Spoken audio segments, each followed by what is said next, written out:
นี่มาเบิ่งเอาตัวนี้ต่อเป็นลายเซนเตอร์พอรถมันบ่ถึงอ้ายอาทรงเดี๋ยวมาเบิ่ง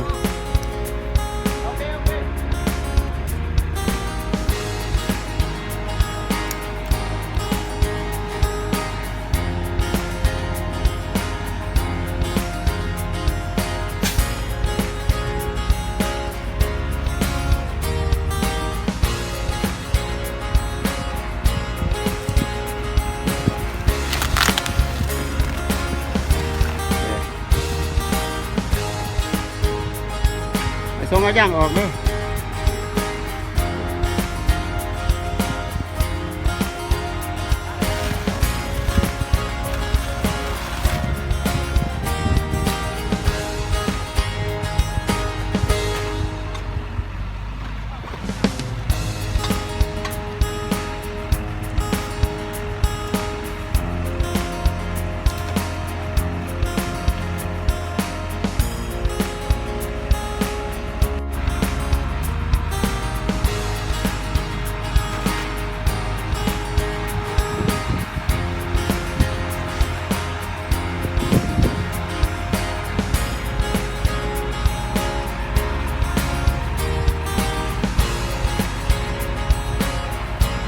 ขอแป๊บนึง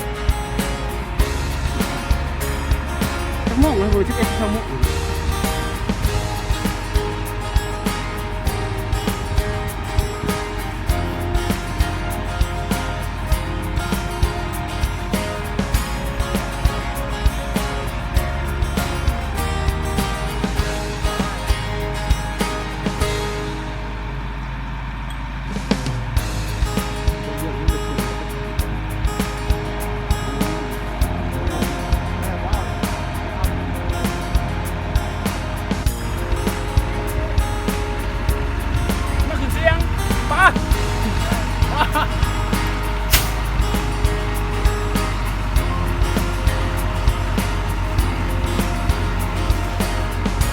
ดู